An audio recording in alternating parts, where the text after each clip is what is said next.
Oke, baik. Selamat pagi, teman-teman. Selamat datang peserta mikro kredensial Politek Negeri Batam di course Basic Financial Accounting 1. Di mana di course ini kita akan mempelajari di materi pertama terkait dengan konsep dan ruang lingkup akuntansi. Baik, selamat untuk menyimak materinya. Oke, baik. Masuk ke materi yang pertama atau halaman yang pertama terkait dengan definisi dan komponen akuntansi. Jadi, definisi akuntansi sendiri menurut Warsono, Darmawan, dan Ridho itu adalah terkait dengan proses sistematis untuk mengolah transaksi menjadi informasi keuangan yang bermanfaat bagi para penggunanya. Jadi, yang disebut dengan akuntansi itu merupakan satu proses gitu ya untuk mengolah suatu transaksi yang terjadi di perusahaan gitu ya, di mana yang dimaksud dengan transaksi itu adalah merupakan peristiwa atau kejadian ekonomi yang mempengaruhi posisi keuangan perusahaan gitu ya, diolah menggunakan proses yang sistematis ya, ada yang namanya siklus akuntansi ya, menjadi informasi keuangan yang bermanfaat bagi para penggunanya gitu. Jadi output dari proses akuntansi itu sendiri adalah laporan keuangan. Salah satunya adalah laporan keuangan yang nantinya akan digunakan oleh para user atau pengguna dari laporan keuangan itu sendiri. Ya, pemanfaatannya banyak sekali ya, tergantung dari penggunanya ya. Misalnya ada investor, kemudian ada kreditor ya, ada misalnya dari manajemen sendiri gitu. Jadi memang informasi yang disajikan dalam laporan keuangan yang setelah diproses ya, yang berawal dari transaksi tadi itu akan dimanfaatkan oleh para penggunanya gitu. Nah, terkait dengan komponen akuntansi sendiri, ya itu ada 3. Yang pertama ada input, ya atau masukan di mana input dari akuntansi itu adalah berupa transaksi. Ya, jadi di dalam perusahaan itu banyak sekali terjadi peristiwa ya ekonomi gitu ya, tapi tidak semua peristiwa tersebut mempengaruhi posisi keuangan perusahaan gitu. Ya, jadi yang diproses gitu ya atau yang menjadi dasar dari pemrosesan akuntansi tadi itu adalah transaksi ya atau peristiwa ekonomi yang mempengaruhi posisi keuangan perusahaan. Artinya jika ada peristiwa ya atau event gitu ya di perusahaan yang nantinya akan berpengaruh kepada posisi keuangan perusahaan, apakah misalnya kasnya perusahaan bertambah, modalnya berkurang gitu ya, pendapatannya bertambah gitu ya. Jika ada yang berpengaruh ya terhadap posisi-posisi keuangan tersebut ya, maka itu akan menjadi dasar ya untuk pencatatan atau disebut dengan transaksi tadi. Ya, karena tidak semua peristiwa yang terjadi di perusahaan itu bisa disebut dengan transaksi. Ya, contohnya apa? Misalnya eh, manajer sedang melakukan rapat dengan karyawan gitu ya, untuk merekrut karyawan baru gitu ya. Maka ini ada peristiwa nih, tapi ini tidak bisa dimasukkan ke dalam kelompok transaksi karena tidak mempengaruhi posisi keuangan perusahaan ya. Ini eventnya atau peristiwanya hanya meeting saja ya, meeting untuk melakukan perekrutan, belum menyebabkan adanya kas keluar, belum menyebabkan adanya pembayaran gaji ya. Kalau tadi kan peristiwanya terkait dengan meeting untuk merekrut gitu ya. Tapi kan di sini baru meeting saja ya, sehingga ini tidak masuk ke dalam transaksi gitu. Yang dimaksud transaksi tadi adalah yang jika peristiwa tersebut mempengaruhi posisi keuangan perusahaan. Itu masuk ke dalam sebagai input atau masukan.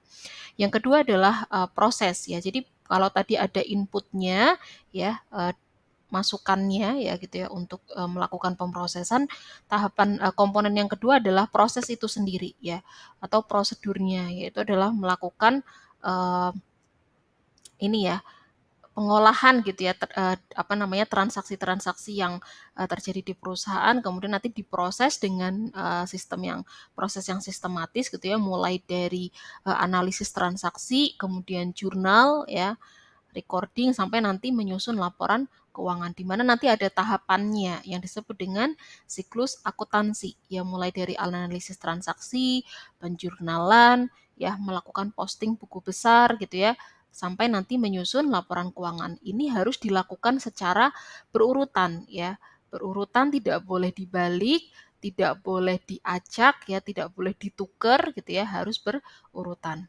Oke, kemudian komponen yang ketiga adalah output atau keluaran, sorry.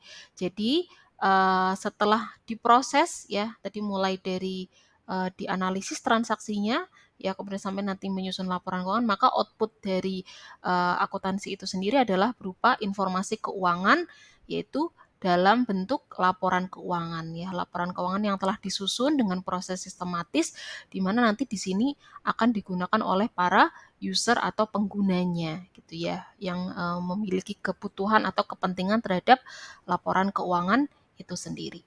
Oke. Oke, berikutnya adalah terkait dengan user ya, dari atau pengguna dari informasi akuntansi itu sendiri. Ya, ada dua kelompok ya besar gitu ya, yang merupakan pengguna dari informasi akuntansi ya, atau pengguna dari akuntansi. Yang pertama adalah internal user ya, atau pengguna internal dari laporan keuangan. Ya, jadi yang dimaksud dengan internal user itu adalah artinya pengguna ini biasanya ada di dalam perusahaan itu sendiri ya. Mereka merupakan orang-orang yang berada di perusahaan ya. Termasuk di sini adalah manajemen ya, kemudian bagian HRD, departemen HRD gitu ya, kemudian bagian marketing ya, kemudian di bagian finance atau keuangan gitu.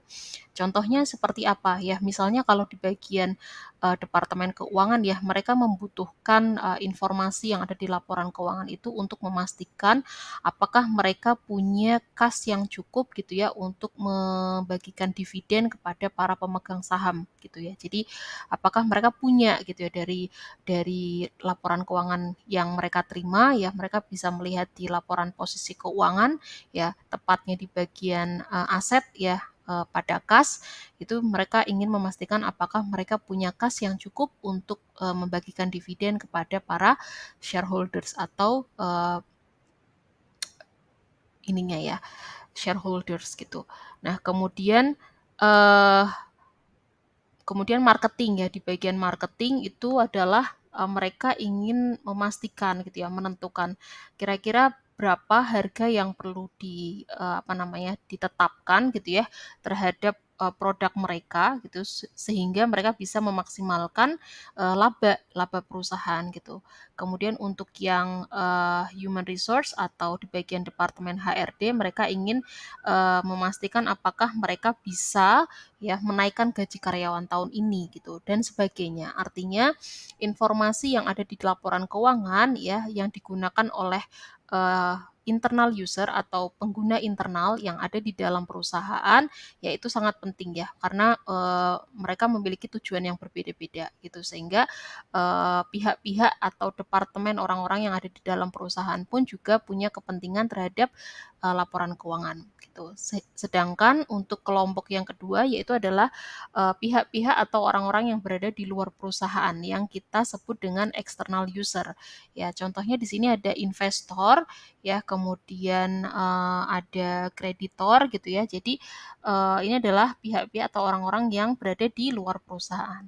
Kalau untuk investor berarti apa gitu? Apa kepentingannya ya? Mereka ingin melihat ya laporan keuangan, karena um, mereka ingin memastikan ya, investor ini kan berarti orang-orang yang menanamkan saham gitu ya, menanamkan saham di perusahaan gitu ya. Mereka ingin memastikan apakah eh, saham yang mereka tanamkan di perusahaan tersebut telah dikelola dengan baik gitu ya, telah dikelola dengan baik, kemudian apakah perusahaan mendapatkan laba yang memuaskan, karena nanti pengaruhnya adalah ke dividen ya, dividen yang akan mereka terima sebagai para pemegang saham atau shareholders tadi gitu ya. Jadi mereka ingin memastikan apakah saham yang mereka tanam sudah dikelola dengan baik dan menghasilkan laba yang memuaskan gitu. Sedangkan kalau bagi kreditor kepentingannya adalah salah satunya adalah untuk memastikan bahwa ketika perusahaan itu melakukan pinjaman ya, meminjam uang gitu misalnya ke bank,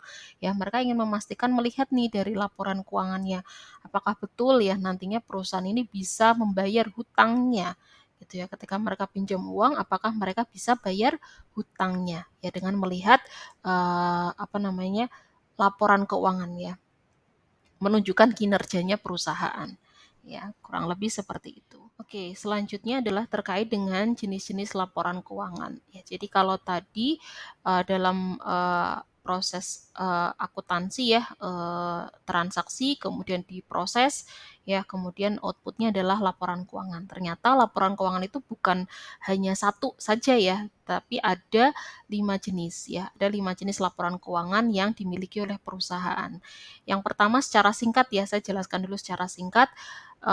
Yang pertama adalah laporan laba rugi ya, atau kita bisa sebut dengan income statement ya. Laporan laba rugi ini intinya adalah laporan yang menunjukkan terkait dengan kondisi perusahaan, apakah perusahaan itu dalam kondisi laba ya, atau rugi ya. Artinya apakah bisnis atau operasi perusahaan yang dijalankan itu telah memberikan keuntungan atau tidak bagi perusahaan gitu ya. Konsepnya adalah kalau pendapatannya perusahaan lebih besar daripada biaya yang dikeluarkan, maka perusahaan akan menunjukkan kinerja laba ya, atau berarti ada untung gitu ya. Tapi kalau sebaliknya maka perusahaan akan mengalami kerugian ya. Kemudian laporan yang kedua adalah laporan perubahan ekuitas atau modal, atau kita sebut dengan equity statement. Itu adalah menyajikan ya informasi keuangan tentang perubahan ekuitas atau modal perusahaan dalam satu periode, di mana model perusahaan ini akan dipengaruhi oleh beberapa faktor. Yang pertama, misalnya perusahaan mengalami kondisi laba atau rugi gitu ya. Kalau laba berarti itu akan menambah modalnya perusahaan. Kalau rugi berarti akan mengurangi. Ya, kemudian selain adanya laba atau rugi, faktor lain yang mempengaruhi perubahan ekuitas itu adalah adanya pengambilan pribadi oleh pemilik ya. Uh, atau biasa kita sebut dengan prefer, atau adanya pembagian dividen ya kepada para pemegang saham ya. Itu akan mengurangi ya. Jadi kalau pengambilan pribadi oleh pemilik dan pembagian dividen itu akan mengurangi modal ya perusahaan. Kemudian yang ketiga ada laporan posisi keuangan atau kita sebut dengan statement of financial position ya, di mana laporan ini menunjukkan saldo atau posisi keuangan perusahaan ya eh, saat itu ya gitu, ditunjukkan dalam asetnya ya, kemudian liabilitas atau kewajiban, dan ekuitas atau modal perusahaan ya, sehingga para pengguna laporan keuangan tadi ya, user tadi baik yang internal maupun yang eksternal, mereka bisa melihat kondisi atau posisi keuangan perusahaan itu di laporan posisi keuangan ini ya, asetnya, kewajiban atau liabilitasnya, hutang-hutangnya ya dari situ, kemudian ekuitasnya ya atau modalnya. Kemudian yang keempat ada laporan arus kas atau cash flow statement ya. Laporan ini menunjukkan atau menyajikan terkait dengan aliran kas masuk ya dan kas keluar. Ya, kalau ada kas masuk ke perusahaan itu asalnya dari mana atau sumbernya dari mana, kalau ada kas keluar dari perusahaan itu kemana gitu, sehingga perusahaan bisa menganalisis ya dari situ. Kemudian yang terakhir adalah catatan atas laporan keuangan. Ya, jadi kalau laporan yang terakhirnya adalah mengenai informasi lengkap untuk membantu pengguna laporan keuangan memahami isi laporan keuangan. Jadi kalau misalkan saya sebagai pengguna ya, pengguna laporan keuangan ya, user, saya ingin menanyakan gitu ya, ingin mengetahui lebih detail terkait dengan akun-akun ya, metode ya yang digunakan dalam menyusun laporan keuangan ya, itu bisa dilihat di catatan atas laporan keuangan. Begitu. Oke. Nah, dalam menyusun laporan keuangan gitu ya, akuntan juga perlu mengetahui ya terkait dengan perusahaan itu bergeraknya di sektor apa gitu ya. Maka perusahaan perlu akuntan ya perlu mengetahui, atau kita ya perlu mengetahui terkait dengan jenis-jenis perusahaan ya. Jenis-jenis perusahaan itu ada 3. Yang pertama adalah perusahaan jasa ya, atau service company ya, kemudian ada perusahaan dagang, atau disebut dengan merchandising company, dan yang ketiga adalah perusahaan manufaktur atau manufacturing company. Ya, yang membedakan dari ketiga jenis perusahaan ini adalah terkait dengan bisnis operasinya gitu ya, sehingga nanti dalam penyusunan laporan keuangannya pun juga akan ada proses yang berbeda atau ada treatment yang berbeda ya, terkait dengan akun ya, kemudian apa namanya, transaksinya gitu ya. Transaksinya berbeda karena proses bisnisnya berbeda. Tapi kalau terkait dengan siklus akuntansi atau tahapan penyusunan laporan keuangannya kurang lebih sama ya, mulai dari analisis transaksi ya sampai nanti menyusun laporan keuangan.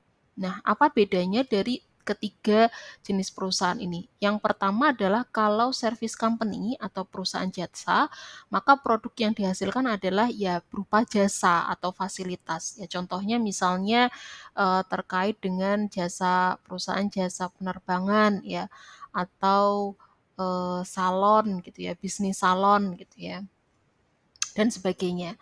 Kemudian kegiatan dari perusahaan jasa tersebut ya berarti menyediakan fasilitas atau berupa layanan gitu ya, fasilitas atau layanan. Ya, kemudian yang kedua adalah perusahaan dagang ya, atau merchandising company. Ya, maka sesuai dengan namanya, perusahaan ini adalah perusahaan yang kegiatannya itu adalah membeli barang dagang dan menjualnya kembali gitu. Jadi produknya itu adalah berupa ya produk ya. Kalau tadi jasa itu kan servis ya atau pelayanan, sedangkan kalau perusahaan dagang itu yang dijual adalah produk ya atau barang. Nah, aktivitasnya berarti dia membeli barang dagangan ya, kemudian menjualnya kembali. Yang dibeli adalah barang jadi ya, teman-teman. Artinya eh, di perusahaan dagang ini tidak ada proses perubahan produk gitu ya. Proses untuk mengubah produk ya, tidak ada proses produksi ya. Mereka membeli barang dari supplier atau pemasok yang sudah jadi ya, kemudian mereka jual kembali gitu ya. Contohnya apa? Misalnya kalau di Indonesia ada Hypermart, ada Indomaret gitu ya. Mereka beli dari supplier kemudian jual gitu ya. Carrefour, ya itu contohnya merchandising company. Nah, kemudian bedanya dengan perusahaan yang ketiga adalah di sisi proses produksinya. Ya, di perusahaan ketiga ini ada yang namanya perusahaan manufaktur. Ya, di mana di perusahaan manufaktur ini ada tahapan produksi mengolah ya, merubah bahan baku menjadi barang jadi ya. Jadi yang dijual sama produk atau barang, tapi di sini yang dibeli itu adalah bahan baku ya. Jadi kalau tadi di perusahaan dagang yang dibeli adalah barang jadi, kalau di perusahaan manufaktur adalah bahan baku, kemudian diproses atau diolah menjadi produk jadi, ya kemudian baru dijual gitu. Jadi bedanya di situ. Maka karena ada proses bisnis yang berbeda dari ketiga jenis perusahaan ini, maka akan ada treatment yang berbeda pula ya dalam transaksinya gitu. Oke, berikutnya adalah terkait dengan standar akuntansi. Jadi, seorang akuntan dalam menyusun laporan keuangan itu tidak bisa menggunakan standar yang terserah gitu ya, artinya tidak boleh sesuka hati akuntannya atau sesuai dengan permintaan perusahaannya gitu ya, tidak bisa karena pengguna dari laporan keuangan itu adalah bukan hanya berasal dari negara eee, tersebut ya, artinya bukan berasal dari negara penyusun laporan keuangan tersebut saja, tapi bisa jadi investor contohnya tadi ya bisa berasal dari negara yang berbeda. Misalnya Indonesia, perusahaan di Indonesia, investor perusahaannya ada yang dari Amerika, ada yang dari Arab Saudi, ada yang dari Afrika, ada yang dari Jepang gitu. Sehingga harus ada satu standar internasional yang sama ya, yang digunakan untuk menyusun laporan keuangan ya, sehingga para pembaca ini punya standar yang sama gitu ya untuk memahami atau membaca laporan keuangan tersebut ya. Ada dua standar yang ditetapkan oleh Badan Penetap Standar Akuntansi. Yang pertama adalah IFRS ya, di mana standar ini merupakan standar internasional yang ditetapkan oleh IASB atau International Accounting Standards Board gitu ya, di mana Indonesia merupakan salah satu negara yang menerapkan IFRS ini gitu ya dalam menyusun laporan keuangannya. Sedangkan untuk standar yang kedua adalah GAAP gitu ya, di mana GAAP ini ditetapkan oleh badan yang disebut dengan FASB ya. Dia headquarter-nya ada di Amerika gitu ya. Jadi dulunya Indonesia pernah menggunakan GAAP juga, tapi sekarang sudah beralih ke IFRS. Begitu. Nah, terakhir untuk materi yang pertama adalah terkait dengan karir-karir di bidang akuntansi ya. Jadi sebenarnya ada banyak sekali ya karir-karir yang bisa diambil ya di bidang akuntansi.